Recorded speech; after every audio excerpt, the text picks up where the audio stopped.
Welcome दोस्तों, science trivia के class में मैं आप सभी का स्वागत करता हूं। जैसे कि हम फिजिक्स पढ़ रहे थे, फिजिक्स में हमने आवेश के बारे में पढ़ा था, आवेश के बीच लगने वाले बल के बारे में पढ़ा था, कूलॉम्स लॉ के बारे में। उसके बाद हम आवेश के क्षेत्र के बारे में पढ़ रहे थे, इलेक्ट्रिक फील्ड के बारे में पढ़ रहे थे, मतलब विद्युत क्षेत्र के बारे में। हमारा टॉपिक कौन सा चल रहा था? विद्युत क्षेत्र। अब विद्युत क्षेत्र को हमको डिनोट किससे करते हैं? ई से। कैसी राशि है? सदिश राशि है। कैसी राशि है ये? सदिश राशि है। और मैंने पिछले वीडियो में कहा था कि आपको इसके साथ खेलना होगा। एक बार मैं बता दूं कि हमने पढ़ा था कूलॉम्स लॉ, F बराबर होता है के Q1 Q2 अपॉन R का स्क्वायर, और E बराबर होता है के Q अपॉन R का स्क्वायर। यह फार्मूला था, और यहीं से हमने एक फार्मूला जनरेट किया था जिसमें था कि F बराबर होता है E Q। F बराबर क्या होता है? E Q। हमने ये भी पढ़ा था, और मैंने आपसे बताया था कि आप इसी में अलग अलग फार्मूला को रख के नए नए सूत्र बना सकते हैं, जो कि बहुत बच्चे रटते रहते हैं। और रटना उसमें से कोई हल नहीं है। फिजिक्स में यदि आप रटने पर जाएंगे तो कोई नहीं, कहानी सब यहीं से मुड़ती है, इसी से जनरेट होकर आता है ये फार्मूला। अब आप चूंकि जानते हैं कि F बराबर होता है क्या? M इंटू ए। बल बराबर द्रव्यमान गुणे त्वरण। F का मान यहां रख देंगे तो M इंटू ए बराबर क्या हो जाएगा? E into Q. आप त्वरण A बराबर क्या हो जाएगा? E क्यू बटे M। अब देख सकते हैं इसी फार्मूला से निकल के कौन आ गया? ये आ गया। उसी तरह मैंने बताया था कि एक फार्मूला और होता है, H बराबर u t plus half a T का स्क्वायर। U का मान 0 रख देते हैं, प्रारंभिक वेग होता है। अब पिछली क्लास में आप लोगों ने इसको पढ़ा था कि नहीं? U का मान जब 0 रख देते हैं तो 0 हो जाएगा। ये U का मान 0 रखेंगे 0, तो बचेगा हाफ ए टी का स्क्वायर। और फिर इसी में यदि a की वैल्यू रखते हैं, मतलब H बराबर 1/2, a की वैल्यू क्या हो जाएगा? E क्यू बाई एम, और बाहर t का स्क्वायर। तो देख सकते हैं कि यहां से भी आपके अलग अलग सूत्र बन जाते हैं। यहां से आप हाइट निकाल सकते हैं, इसी से कौन जनरेट हुआ ये। अब इसी से आप t का मान निकालना हो तब टी स्क्वायर बराबर हो जाएगा 2 का गुणा h में होगा 2h हो जाएगा, m चला जाएगा ऊपर, बचेगा E क्यू। और t की वैल्यू यदि फाइंड आउट करनी है तो t का स्क्वायर है, तो t बराबर हो जाएगा √2h m बटा E क्यू। अब देखिए उसी से कौन फार्मूला बन गया? ये वाला। यही तो कहानी है। यदि आप चीजों को तोड़ना मरोड़ना जानते हैं, आपको अलग अलग सूत्र मालूम बेसिक वाले कि बल बराबर होता है द्रव्यमान गुणे त्वरण, आपको गति के तीनों सूत्र पता है, v बराबर u plus a t, v square बराबर u square plus 2as, h बराबर u t plus half a t square, आपको पता है उसमें से कैसे पक्षांतर करते हैं, कैसे क्या करते हैं। तो आप देख सकते हैं कि एक ही फार्मूला से सभी जनरेट होते हैं। अब बच्चे क्या करेंगे? कहीं दे दिया कि कोई आवेश है, क्वेश्चन दे दिया कोई आवेश है जो ऊपर से फ्री फॉल हो रहा है, मतलब एक रेस्ट से गिर रहा है, उसकी प्रारंभिक वेग 0 है। अब बीच की ऊंचाई दे देगा, जैसे दे दिया कि 10 मीटर है। आवेश का द्रव्यमान आपको m बराबर मालूम चल जाएगा, आवेश दे देगा q बराबर कितना है। अब पता चला ये सारी चीजें जब दे देगा तो पूछेगा बताइए कितने समय बाद गिरेगा। तो बच्चे इसको याद करेंगे, h बराबर होता है 2h m बटे 2 का मान रखेंगे, h का मान रखेंगे, m का मान रखेंगे, e का और q का। तो इसको सॉल्व करके वो निकालेंगे नहीं कितना होता है। तो यही तो बात है, यदि आप चीजों को करके देखते हैं, आपको जनरेट करने आता था, आपको याद करने की जरूरत नहीं, चीजें आपके दिमाग में दौड़ती है कि अच्छा हाँ इसी से तो ये बन जाता है, सीधे ये फार्मूला हम सीधे मान रख देंगे तो बन जाएगा। तो यही तो तरीका है कि एक से दूसरा सूत्र निकालते कैसे हैं। अब क्वेश्चन में जरा से घुमा देगा, हाइट निकालने को दे देगा, समय दे देगा, ये चीजें तो हाइट निकालने के लिए फार्मूला, ये दे दिया त्वरण निकालने के लिए फार्मूला, बल निकालने के लिए फार्मूला। जैसे दे देगा कोई आवेश है 4 कूलाम का, और लिख देगा कि उसको जो विद्युत क्षेत्र है उसमें इतना 5 कूलाम, तो बताइए वहां बल कितना होगा? F बराबर ये सूत्र लगाना होगा। तो वही होता है चीजें कि आप कैसे एक से दूसरे फार्मूला को जनरेट करते हैं, कैसे आप एक से दूसरे फार्मूला। अब यहां देखिए 1 बन गया, 2 बन गया, 3 बन गया, 4 बन गया, 2 इसको ले लीजिए तो 5 6 बन जाएंगे। 6 फार्मूला आपको ऐसे दिखने लगे, जबकि आपको मालूम कि इन्हीं 2 बेसिक से सारे फार्मूला जनरेट होते हुए चले गए। तो ये आप कॉपी पे किया करिए, न्यूमेरिकल होते रहेंगे, पहले ऐसे सीखा जाता है। गलतियां करिए, सीखिए। जो मैंने बात बोला था, पहले दिशाओं को ध्यान में दीजिए, बीच के कोड को पता करिए, सदिश को जोड़ने का तरीका अलग होता है, उस तरीके से दिशा दिखा कर जोड़िए, चुटकी में आपके सारे सवाल लगेंगे। बस यही एक तरीका ही होता है फिजिक्स पढ़ने का। जैसे मान लेते हैं हमने विद्युत क्षेत्र के बारे में पढ़ा था कि कोई एक आवेश है, पहला कंडीशन कि कोई एक आवेश है क्यों, उसके द्वारा कोई एक बिंदु है क्या, यहां पे मान लीजिए ए एक बिंदु है, अब बीच की दूरी कितनी दे दी आर, तो पूछेगा इस क्यू आवेश के कारण इस ए बिंदु पर कितना विद्युत क्षेत्र है, कितना क्या है विद्युत क्षेत्र। अब विद्युत क्षेत्र को किससे डिनोट करते हैं, ई से, तो कितना होगा के आवेश क्या है क्यू अपॉन आर का स्क्वायर। बल और क्षेत्र में एक आपको डिफरेंस देखने को मिलता है, देखिए एक आवेश है इसके द्वारा किसी बिंदु पे हम क्षेत्र पता करते हैं, जबकि बल में क्या था कि एक आवेश था उसके द्वारा दूसरे आवेश पे कितना बल लग रहा है ये पता करते थे, जबकि यहां किसी आवेश द्वारा किसी बिंदु पे कितना विद्युत क्षेत्र ये पता करते हैं। इसलिए चूंकि इसमें एक ही आवेश होता है इसलिए एक ही क्यों, बल वाले में दो आवेश होते हैं, दो आवेशों के बीच बल लगता है, इसलिए बल कितने लगा, बल में कितने आवेश दिखते हैं दो। तो देखिए कहेंगे सर किताब में तो दो दो वाले भी हैं, दो दो वाले देख लेते हैं बालक। चलिए मान लेते हैं कि दो आवेश हैं, एक आवेश यहां है जिसका Q1 मान है, एक आवेश यहां है जिसका Q2 मान है, और दोनों पॉजिटिव हैं, बीच की दूरी है मान लीजिए 2r, बीच की दूरी कितनी है 2r, 2r का मतलब दो बार r और r है, या आपको समझा दूं बीच की दूरी 2r का मतलब होता है कि यहां से यहां तक लेके r दूरी है और फिर यहां से यहां लेके कितनी दूरी है r दूरी है, ये होता है 2r। 2r क्यों माना वो भी आपको भी समझ में आ जाएगा ताकि आपको ज्यादा कॉम्प्लिकेशन ना हो। अब मान लीजिए कि बीच में एक बिंदु दे दिए हम b और कहे कि इस बीच बिंदु बताइए विद्युत क्षेत्र कितना है। अब आप कहेंगे कि बीचों बीच है और 2r दूरी है, मतलब आधी दूरी यहां से यहां तक कितनी हो जाएगी r, और यहां से यहां कितनी हो जाएगी r, तभी तो मिला के पूरी दूरी 2r हो रही है। और दोनों कैसे, मान लीजिए विद्युत जो आवेश है दोनों Q1 Q2 दोनों पॉजिटिव हैं। अब बोलेगा ई जो बी बिंदु है यहां पे बताइए विद्युत क्षेत्र कितना होगा, विद्युत क्षेत्र कितना होगा। तो जाहिर सी बात है आपको हमेशा बताना जो सदिश होता है उसमें दिशा पहले दिखाते हैं, तो कुछ नहीं करना है बस उसे फॉलो कीजिए। पहला दिशा आप पढ़ें कि जब कोई प्लस वाला आवेश होता है, जब कोई कैसा आवेश होता है पॉजिटिव, तो उसमें विद्युत क्षेत्र से बाहर निकलते हैं दूर। अब जो कोई नेगेटिव होता है तो उसमें विद्युत क्षेत्र कैसे आते हैं अंदर के साइड, उसमें एरो कैसे लगते हैं अंदर के साइड, ये आपने पढ़ा हुआ है, बताया था इसे कि उसमें अंदर साइड, बस उसी को फॉलो करिए। चूंकि दोनों पॉजिटिव हैं तो Q2 जो बल लगाएगा किधर लगाएगा इधर, और इसका नाम दे देते हैं E2, मतलब E मतलब विद्युत क्षेत्र किस आवेश द्वारा दूसरे नंबर के आवेश, Q1 जो लगाएगा वो किधर लगाएगा दूर के साइड ऐसे बाहर, तो इसको नाम दे देते हैं क्या E1, एक का नाम देते हैं E2 एक का नाम E1। दोनों एक दूसरे के विपरीत है, कोई कोण वगैरह पे तो है नहीं, ये तिरछा मिर्छा वाले तो है नहीं कि 60 120 इस तरीके से, ये सीधे एक दूसरे का अपोजिट है। तो इसमें कुल विद्युत क्षेत्र कितना होगा, मतलब ई नेट, नेट मतलब होता है कुल, तो ई नेट मतलब कुल विद्युत क्षेत्र कितना होगा कैसे पता होगा।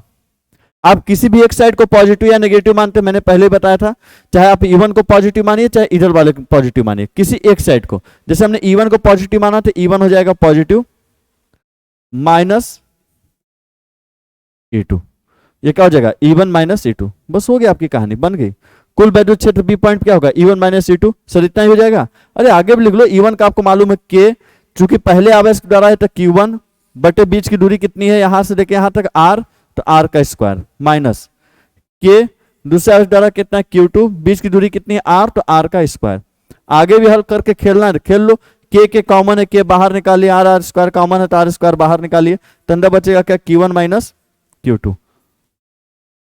अब कितने नादान बालक होंगे जो कि इसको भी याद कर रहे होंगे बैठ के कि इस तरीके से भी निकाला जाता है, लेकिन वो इसको भी बैठ के क्या कर रहे होंगे याद कर रहे होंगे कि जब दो आवेश हो उनके बीच में कोई पॉइंट हो तो वहां पे विद्युत क्षेत्र कैसे निकालते हैं, तो इसको भी बैठ के क्या करते हो याद करते हैं।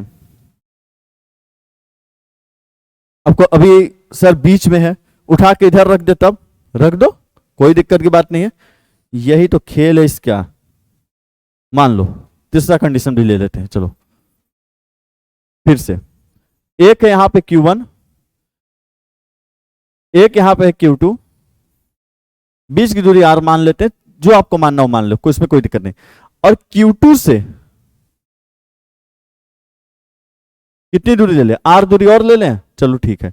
यहां से R दूरी के ऊपर यहां पे C पॉइंट पे आपको बताना वैद्युत क्षेत्र कितना होगा। उस C पॉइंट पे आपको बताना वैद्युत क्षेत्र कितना होगा।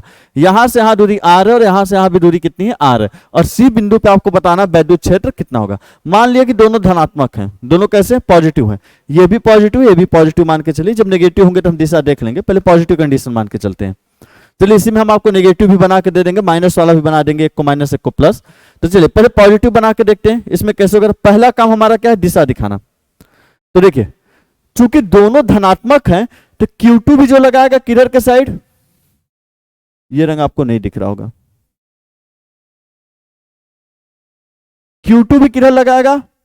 ये वाला भी आवेश धनात्मक है तो कैसे लगाएगा? धनात्मक वाले हमेशा कैसे लगाते हैं? बाहर के साइड। तो ये भी यहां से कैसे निकलेगा इसके इलेक्ट्रिक फील्ड? बाहर। तो मान लेते हैं E2। Q1 यदि यहां से लगाएगा इस बिंदु पे बल, Q1 यहां से लगाएगा इस बिंदु पे बल, तो ये भी किधर लगाएगा? अंदर लगाएगा कि बाहर? वो भी धनात्मक है तो ये भी किधर लगाएगा? बाहर के साइड। और ये क्या हो जाएगा? E1।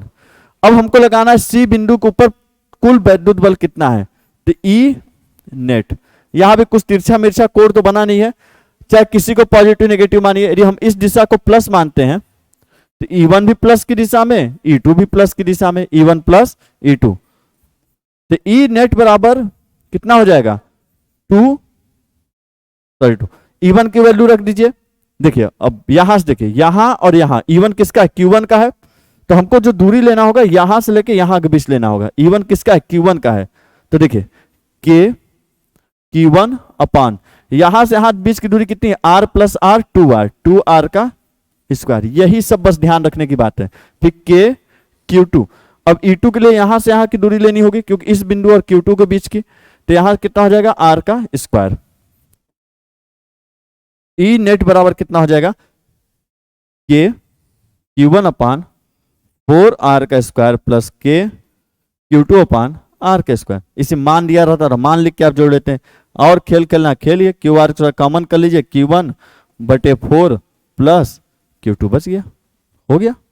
ये भी E नेट बराबर इतना आएगा आपका वैद्युत बल। अब इसी में आपका मान वगैरह दिया रहता है, Q1 Q2 ये है, R स्क्वायर की दूरी ये है, तो बस आप उतने मान रख देते, आपका आंसर निकल जाता है। लेकिन अब इसके लिए भी बच्चे इसको याद करते हैं और कितने कंफ्यूज होते हैं, पता नहीं क्या क्या लिख के छाप के दे दिया, ये सब चीजें कि समझ में नहीं आ रहा है कि सब क्या क्या कॉपी किताब में लिख देता है।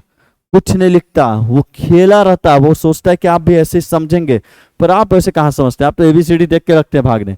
तो बहुत आसान चीज होता है, पहले दिशा दिखाओ, चीजों करो। चलो प्लस माइनस करके देखते हैं, एक को प्लस बनाएंगे, एक को माइनस बनाएंगे, फिर देखते हैं क्या आता है। शुरू करें ना। मान लो एक क्या है Q1, यहां क्या है Q2। किसको माइनस माने? चलो इसको माइनस मान लिए, इसको क्या मान लिए? माइनस में है। ये कैसा है? प्लस है। बीच की दूरी R, यहां बिंदु कौन सी थी? C। अब इस बिंदु पर हमको क्या निकालना है? वैद्युत क्षेत्र। और यहां की दूरी भी मान लेते हैं R, क्योंकि ज्यादा XY मान लेंगे तो आप लोग जोड़ने घटाने में इधर उधर होने लगते हैं। हो गया। अब बताओ Q1 के कारण जो इस पे वैद्युत बल लगेगा वो किधर लगेगा? बाहर के साइड, क्योंकि धनात्मक है, धनात्मक में से जो यहाँ पे आवेश है इससे जो तीर निकलेगी इसे कहा जाएगी बाहर के साइड। और Q2 में क्या होता है? ऋणात्मक। ऋणात्मक में क्या होता है? हमेशा अंदर के साइड होता है तीर। तो Q2 में जो यहां से तीर निकले वो किधर निकलेगा? अंदर के साइड। मतलब E1 बाहर के साइड, E2 अंदर के साइड। तो E नेट मतलब कुल बल, कुल वैद्युत क्षेत्र कितना होगा? E नेट मतलब NET, नेट मतलब होता है कुल, तो कुल वैद्युत क्षेत्र कितना होगा? बराबर कितना हो जाएगा? किसी एक को प्लस मानो, चाहे इस दिशा को प्लस मानो। देखो तुम्हारे पास दोनों साइड दिशा है, ऐसे और ऐसे, चाहे इसे प्लस मानो इसे माइनस, चाहे इसे प्लस मानो इसे माइनस, उससे कोई दिक्कत नहीं होता।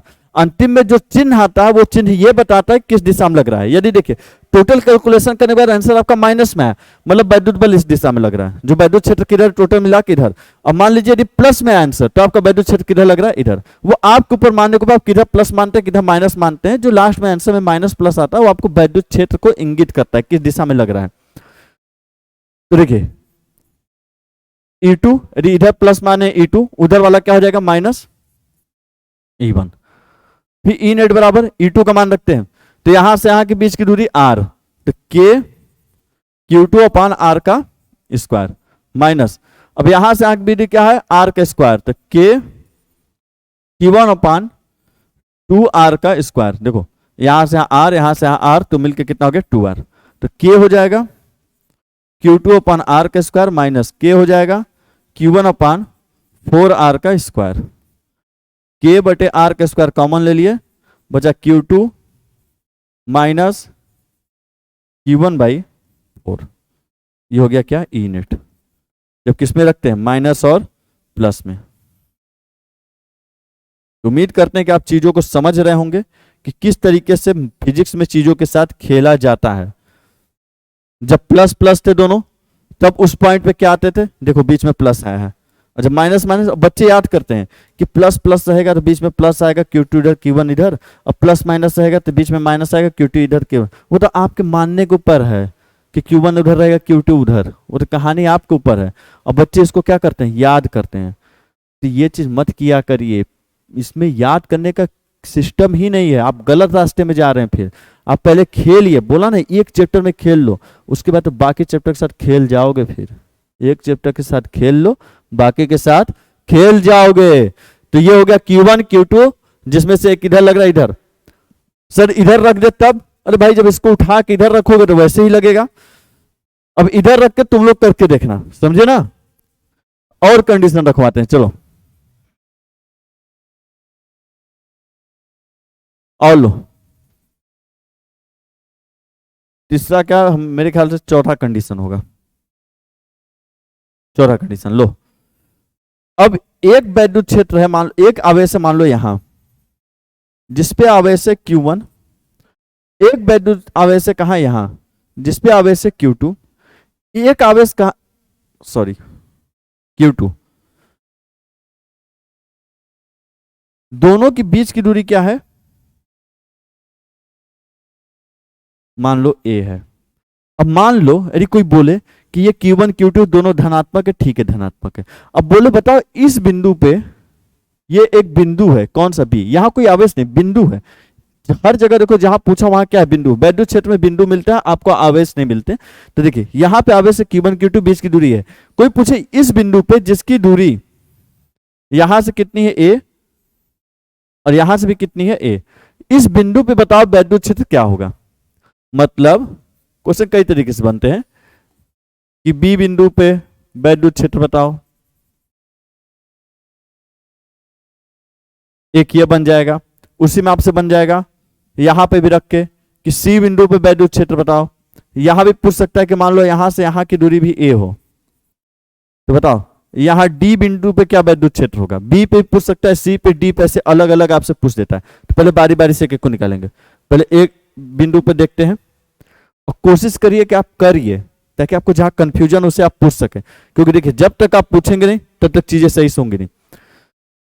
अब देखिए दोनों धनात्मक है, Q1 की जो किरण निकलेगी ऐसे कहां जाएगी बाहर, धनात्मक है तो किरण जाएगी बाहर, और Q2 से भी जो किरण निकलेगी कहां जाएगी बाहर, बाहर ऐसे। अब तो यहां विपरीत वाला कंडीशन इस तरीके का नहीं है। अब यहां कैसे कोण बन गए हैं, बीच में तिरछा वाले हो गए हैं। यदि सब A है तो ये कोण कितना होगा 60 अंश, तो ये भी कोण कितना होता है 60 अंश। शीर्षाभिमुख कोण पढ़े हो कि नहीं, ऐसे दो रेखाएं काटती हैं तो ये दोनों कोण क्या होते हैं बराबर होते हैं। तो ये कोण 60 अंश है तो भी कोण कितना होगा 60 अंश का होगा। पढ़े हो कि नहीं पढ़े हो, एक कोण 60 अंश, दूसरा शीर्षाभिमुख कोण कितना होगा 60 अंश।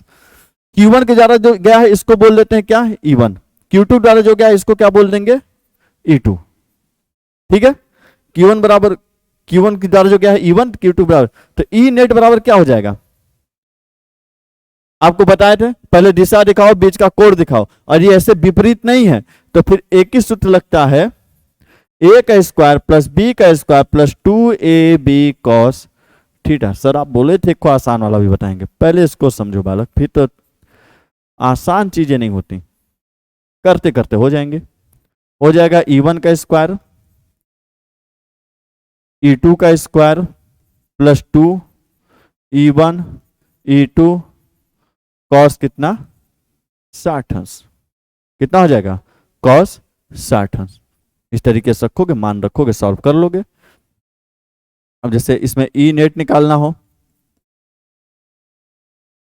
क्या हो जाएगा E1 का स्क्वायर, E1 की जगह आप मान रख देंगे, E1 का मान फिर वैसे मान रखेंगे के Q1 बटे ए का स्क्वायर प्लस के Q2 बटे ए का स्क्वायर प्लस 2, फिर E1 E2 फिर cos 60 का मान रख देंगे। इस तरीके से आपका क्वेश्चन क्या हो जाएगा सॉल्व हो जाएगा। तो यहां मैं बता रहा हूं कि कैसे आप कोड निकालते हैं, बीच का आप पता करते हैं, उसके बाद सॉल्व करते हैं। चलिए आपको मैं क्वेश्चन सॉल्व करवाता हूं, इस पे आपको एनसीईआरटी में क्वेश्चन ले लेता हूं और क्वेश्चन आपसे सॉल्व करवाता हूं। जैसे आपके बुक में दिया हुआ क्वेश्चन है,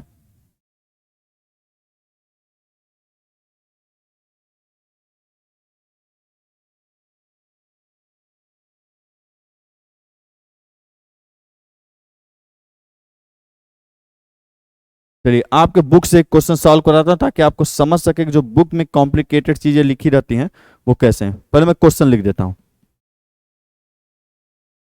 क्वेश्चन है आपका, आप देख लीजिएगा, उदाहरण नंबर 1.9 में होगा आपके कि दो बिंदु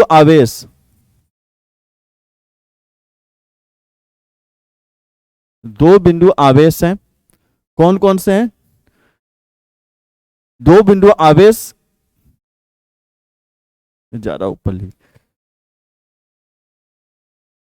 क्वेश्चन है दो बिंदु आवेश जिनके परिमाण 10⁻⁸ कूलम और -10⁻⁸ कूलम। ऐसे क्वेश्चन 10⁻⁸ कूलम -10⁻⁸ कूलम है, एक +10⁻⁸ कूलम, एक माइनस, और एक है -10⁻⁻⁸ कूलम है। उनके बीच की दूरी, आप क्वेश्चन मिलाइएगा, आपके किताब बुक में होगा, उनके बीच की दूरी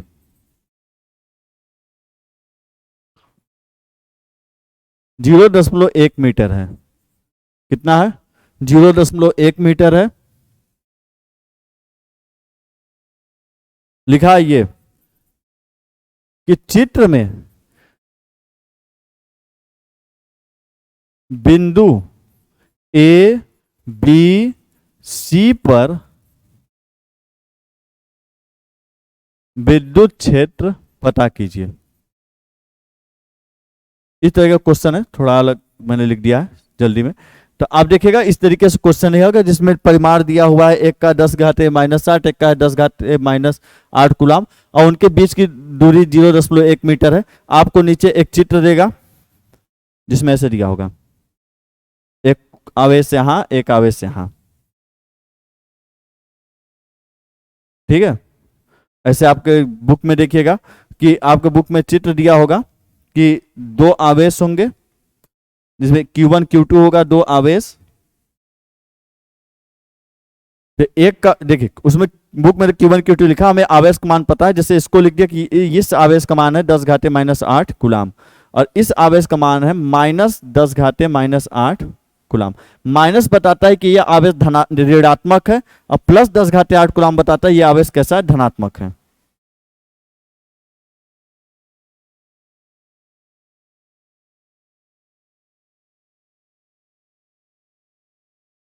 ये दोनों क्या है, आवेश हैं। जहां हमेशा Q लिखते थे, उस Q की जगह क्या लिखें, 10⁻⁻⁸ कूलम।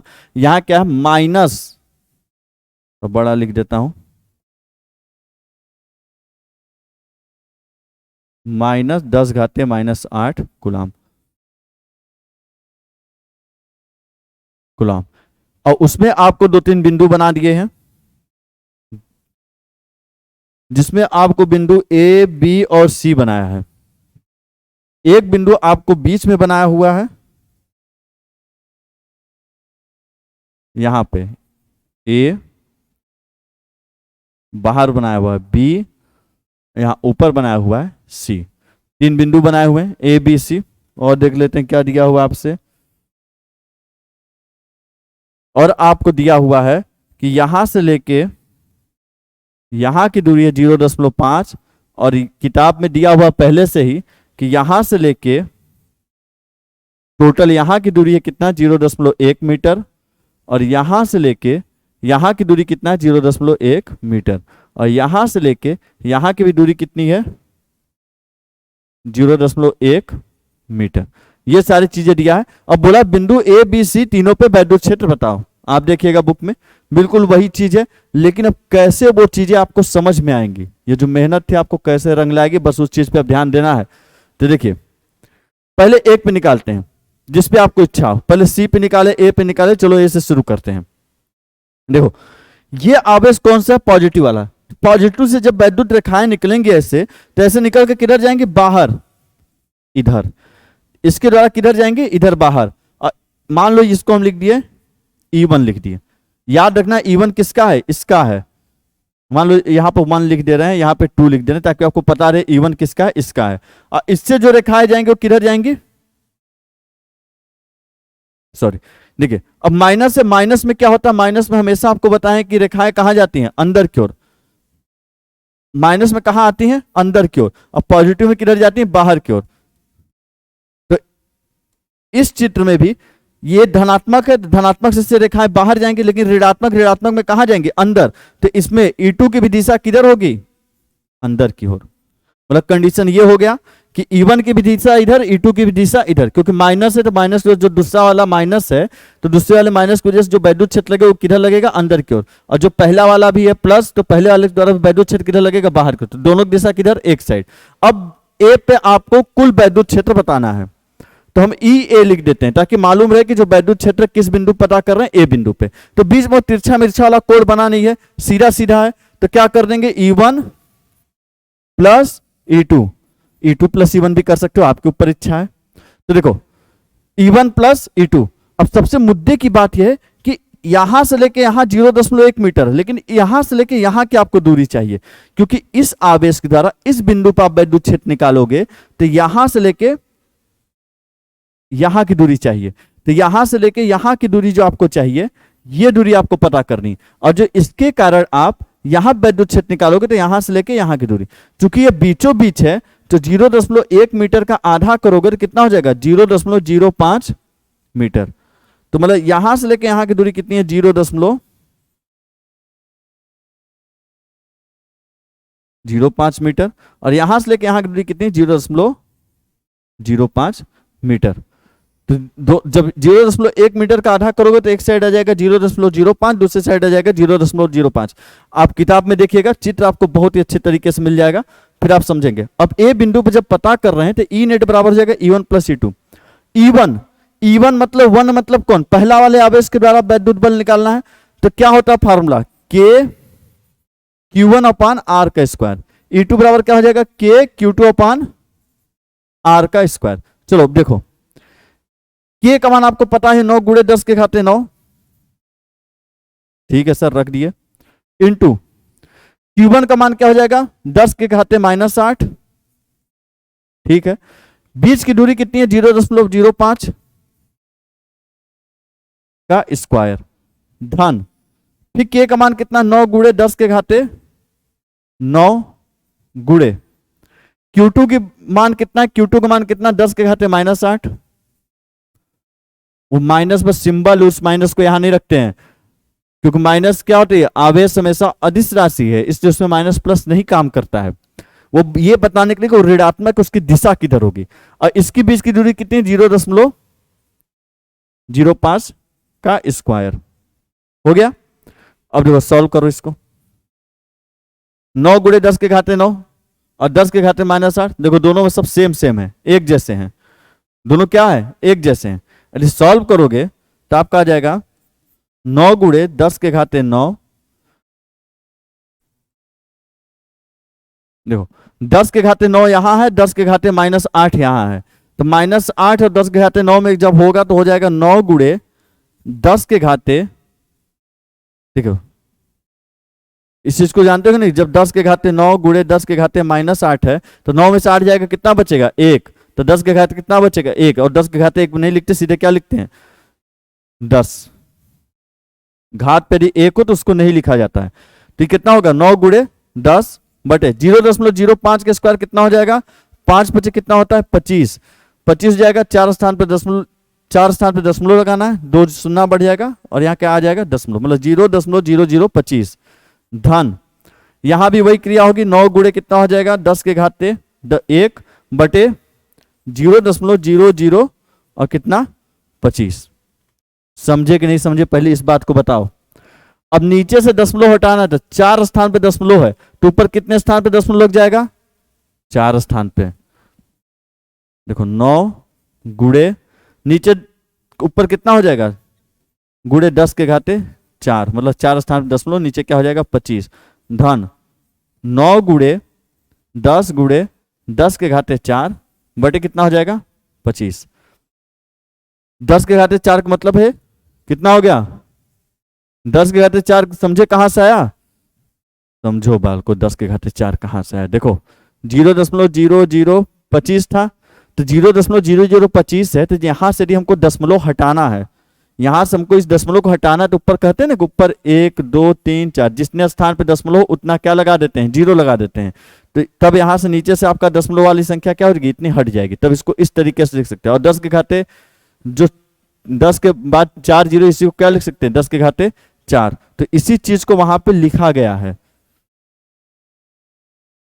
अब सर ये तो बड़ा कॉम्प्लिकेटेड हो गया, सॉल्व कैसे करेंगे, तो देखो सॉल्व ऐसे करेंगे, समझो सॉल्व कैसे करेंगे।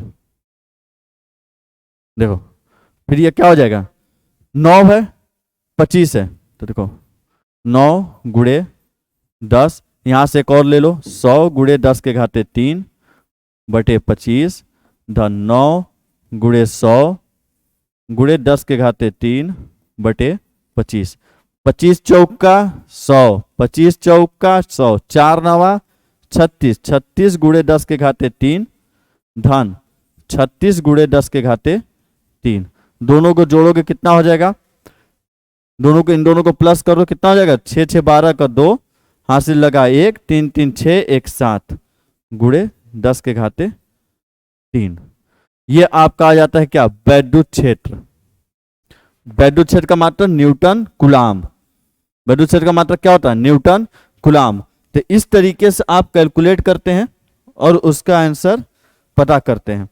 और कहेंगे सर हमारे किताब में तो आंसर दिया है 7.2 गुणे 10 के घाते 4, अरे बालको यहाँ 7.72 गुणे 10 के घाते 3, यदि बीचवा में एक को दशमलव लगाओगे तो यहाँ को घात नहीं बढ़ जाएगा, तो इसको ऐसे लिख सकते हो ना, बीच में यदि दशमलव लगाओगे तो इसी को लिख सकते हो 10 के घाते 4 न्यूटन कूलाम।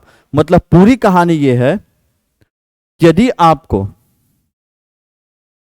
चीजें समझ में आ रही हैं कि पहले हमने E1 E2 रखा, E1 E2 का के Q1 Q अपन R स्क्वायर, के Q2 अपन R स्क्वायर, Q1 Q2 का सारा मान रखा, मान रखने के बाद उसको नॉर्मली जैसे सॉल्व करते हैं बटा का वैसे सॉल्व करिए। सॉल्व करते हुए आप कहां पहुंचेंगे, चाहे आपका 72 गुणे 10 के घाते 3 आएगा, उसी में आप दशमलव बढ़ा देंगे 7.2 गुणे 10 के घाते 4, और क्या होता है उसका मात्रा न्यूटन कूलाम।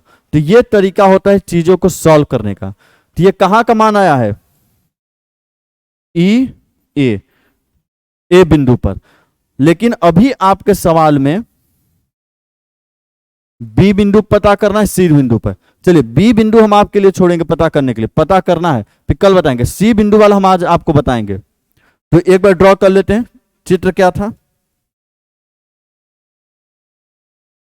2 आवेश दिए थे, एक का नाम हमने पहला रखा, एक का नाम हमने दूसरा रखा।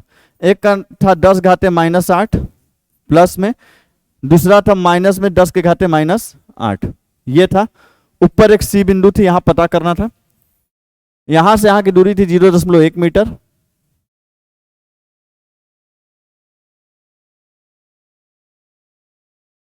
यहां से यहां की दूरी थी 0.1 मीटर,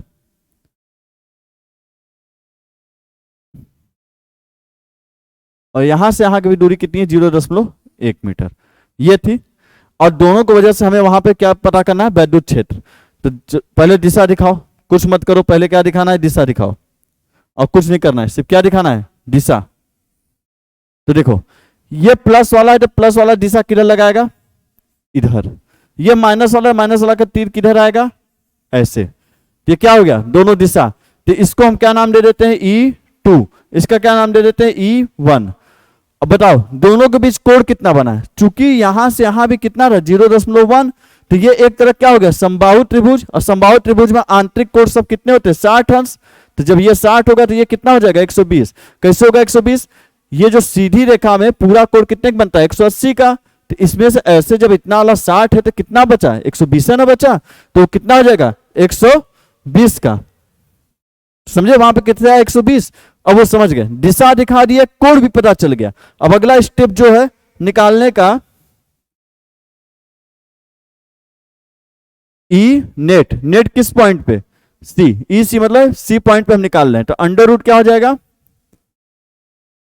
E1 का स्क्वायर E2 का square plus 2 E1 E2 cos 120।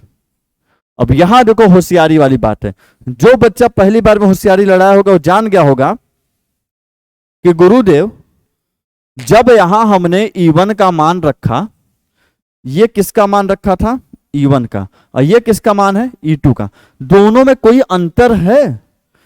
या फिर ऐसे देखो, ये किसका मान रखा है आपने, E1 का, और ये किसका मान रखा है आपने, E2 का, दोनों E1 E2 में कोई अंतर है, दोनों E1 E2 में कोई अंतर है, नहीं है। मतलब E1 बराबर क्या है, E2, मतलब E1 बराबर क्या है, E2। तो चाहे हम E1 लिखे चाहे E2 रखे, दोनों क्या है, बराबर। तो दोनों जगह हम एक शब्द लिख देते हैं, क्या, E। चाहे हम E1 लिखे चाहे E2 लिखे, चाहे उसकी जगह E लिख दे, कोई दिक्कत नहीं है। तो आप चाहे E1 लिख दीजिए चाहे E2 लिख दीजिए, उससे कोई दिक्कत नहीं है, क्योंकि दोनों क्या है, बराबर हैं। E1 E2 क्या है, आपस में बराबर हैं। तो देखो EC बराबर हो जाएगा अंडर रूट, सबको E1 बना दो या सबको क्या, E2, ये E1 का स्क्वायर है। चूंकि E1 E2 बराबर है तो E2 की जगह भी क्या लिख देते हैं, E1 का स्क्वायर धन 2 E1, E2 भी क्या है, E1 के बराबर, तो यहां भी लिख देते हैं E1, और cos कितना अंश, 120 डिग्री। अब यहीं से देखो कहानी कितनी आसान हो जाएगी, नहीं तो वैसे डालोगे के Q1 Q2 फिर हल करोगे, दुनियादारी करोगे, बहुत लंबा जाएगा। वो भी तरीका लंबा जाएगा लेकिन पहुंचोगे वही। और जो तेज होते हैं ना, स्मार्ट, तेज नहीं स्मार्ट टाइप के जो बच्चे होते हैं, पहले वाले समझेंगे अरे दोनों तो बराबर हैं, चाहे E1 की जगह E2 लिखो चाहे E2 की जगह E1 लिखो, बात तो बराबर है। और वहीं से पूरी कहानी क्या होती है, पलट जाती है आपकी। देखिए E1 का स्क्वायर प्लस E1 का स्क्वायर कितना हो जाएगा, 2 E1 का स्क्वायर प्लस 2 E1 का गुणा हो जाएगा, क्या हो जाएगा, E1 का स्क्वायर।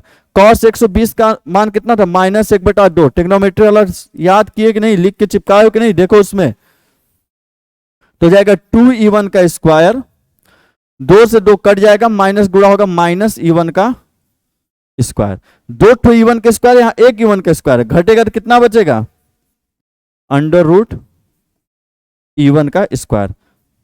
तो EC बराबर हो जाएगा E1। अब E1 का मान निकाल लो, E1 बराबर क्या हो जाएगा, K Q1 अपान R का स्क्वायर। देखो अब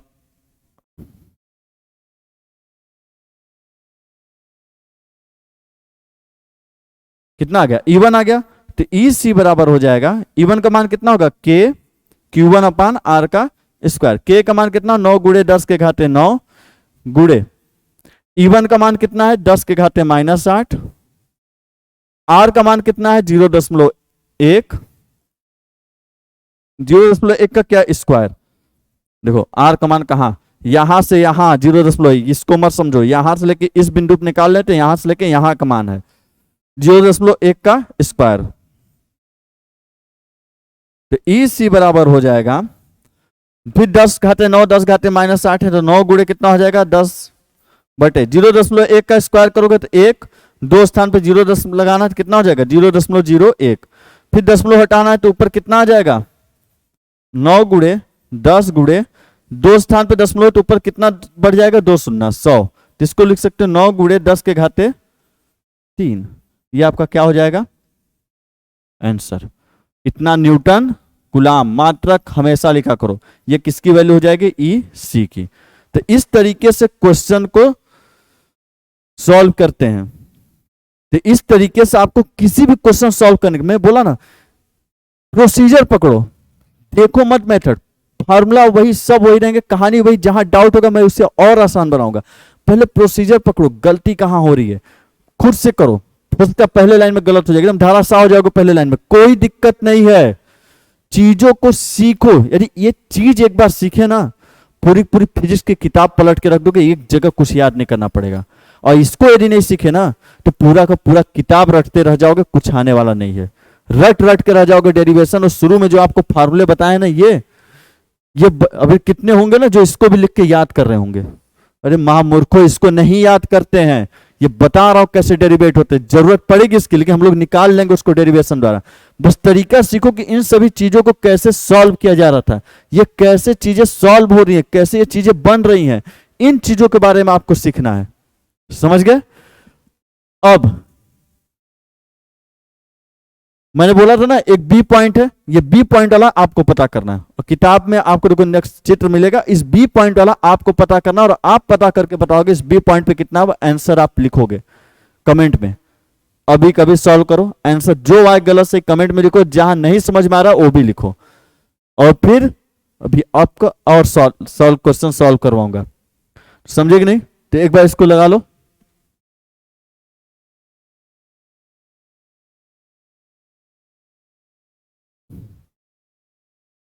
चिंता मत करो, पूरा प्रश्न सॉल्व कराऊंगा, फ्लक्स से लेके गाउस का नियम से लेके सारी कहानी खत्म करेंगे। चिंता मत करो, बिल्कुल हल्का डोज लगेगा, बस समझने में टाइम लगाओ। शुरू के लेक्चर समझाए हो, इसलिए तो अब लगता है कि F बराबर Q1 Q2 हवा है, E बराबर K Q1 क्या हवा हो जाएगा, F बराबर EQ ऐसे दिमाग में रहेगा जैसे कभी याद करने की जरूरत नहीं पड़ी, और क्वेश्चन ऐसे ही सारे लगेंगे। समझ में आ गया? तो इसी के साथ आपसे विदा लेते हैं, और उम्मीद करते हैं कि कमेंट करोगे, जहां दिक्कत हो, जो प्रॉब्लम हो, जिस तरीके से समझ में आता हो तरीका बताओ कि यहाँ पे टफ लग रहा है, कॉम्प्लिकेटेड लग रहे हैं, क्या लग रहे हैं, तो हर एक चीज को लिख दो। अच्छा लग रहा है तो वो भी लिखो, और यदि तुम लोग इस सवाल को लगाए अच्छे विद्यार्थियों की तरह जो बोला हूं, तो उसको लगाना, लगा के कमेंट में आंसर लिखना। कल मैं देखूंगा, बताऊंगा कौन कौन से बच्चे आंसर दिए हैं कमेंट पे, और कल सॉल्व करके भी उसको बताऊंगा। चिंता मत करिए, हर एक डेरिवेशन करेंगे, हर एक चीज को करेंगे, और बिल्कुल ऐसे ही नॉर्मल तरीके से, कोई ज्यादा चीजों को याद नहीं करना। ये नहीं कि पहले पेज वाला फार्मूला रटना शुरू कर दो, एकदम बेसिक्स चलेंगे, आराम से चलेंगे, देखना बिल्कुल खत्म हो जाएगा। एक चैप्टर में मेहनत किए ना तो बाकी चैप्टर ऐसे ही हवा कर दोगे, इसलिए मेहनत करो सिर्फ एक ही चैप्टर में, बाकी विश्वास मानो ऐसे ही हवा होने वाले हैं। तो इसी के साथ आपसे विदा लेते हैं। गुड लक, जय हिंद। शेयर और कमेंट जरूर करना।